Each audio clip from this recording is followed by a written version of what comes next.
I would like to continue by going a little bit more in depth over the capture panel. Let's discuss these controls here. As you can see, they're just like those on a VCR. Play, forward, rewind, stop, pause, and of course there's the record button, which if you're playing the tape and you click here, it's just going to start recording to your hard drive immediately. So let's go ahead and start playing.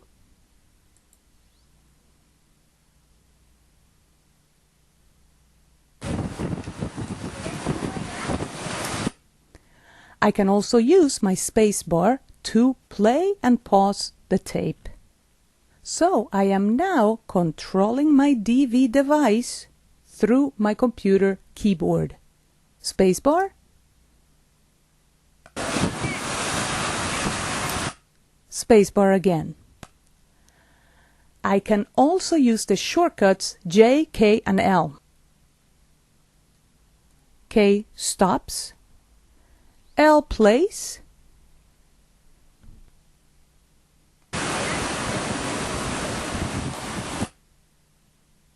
And J rewinds. You can also play forwards and backwards faster by pressing the key again. So if I press the L key once, it plays. If I press it 2 times, it's going to play faster.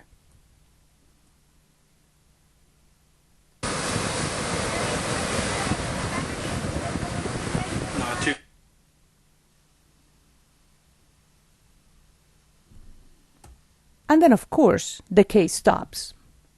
These J, K, and L shortcuts also work in all other panels in Premiere Pro.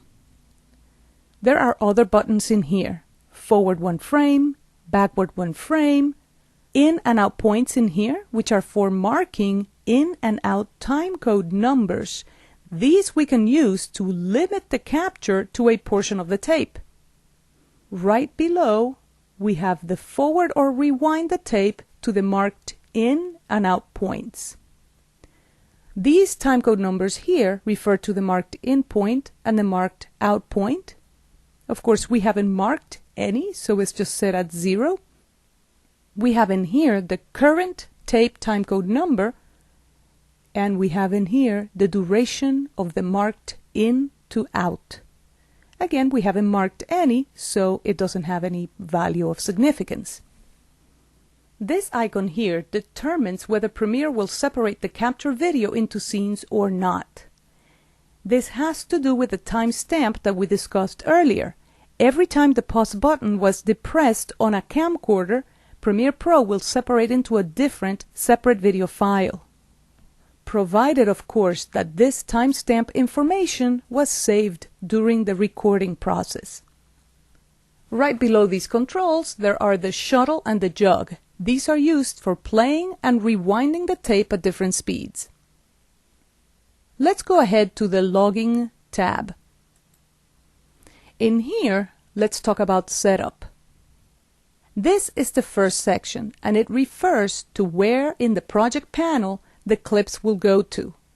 This has nothing to do with where in the hard drive the clips will be captured, but in which bin or folder in the project panel the clips will go to. This is for our own organizational needs only. The next section is where we give our clips the necessary data. We need to name our tape. This one is super important. You need to give your tape a distinct name so that if in the future you need to recapture the project, Premiere Pro will know which tape the media came from. The same goes for the clip's name. Each clip should have a descriptive name, hopefully something you can use to help you with your editing.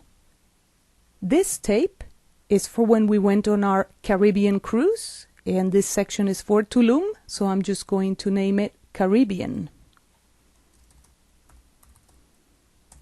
And maybe give it the year. The clip name is going to be Tulum. There is other information that I could add in here, things like description, a scene, take, and of course a log note here.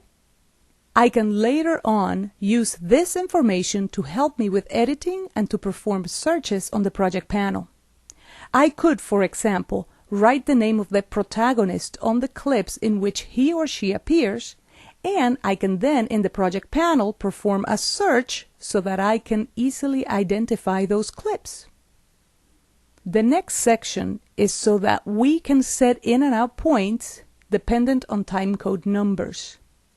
I can either click on Set In, Set Out, or Log Clip, and as the tape goes, I am going to be setting in points and out points, and of course the log clip will log that information onto a file in the project panel. You can also type the timecode numbers in here. If you already have an EDL or edit decision list, all you have to do is click here and type the numbers. I want you to notice that you do not have to type the colons or semicolons. All you need to do is type the last digits, no punctuation. So for example, if I want to start at 10 minutes 5 seconds, I would just type 10:05:00.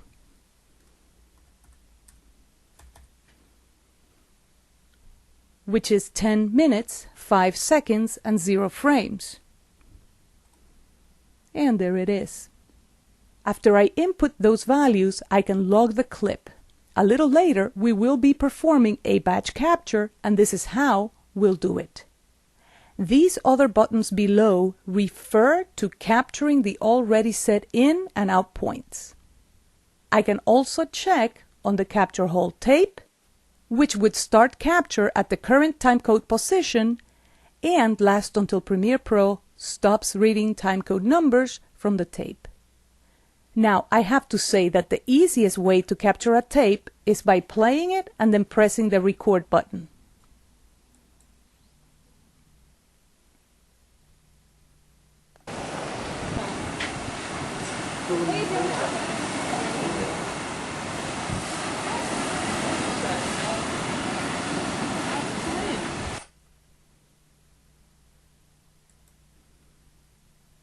As we were capturing, you may have noticed that on top here there were lines with relevant information.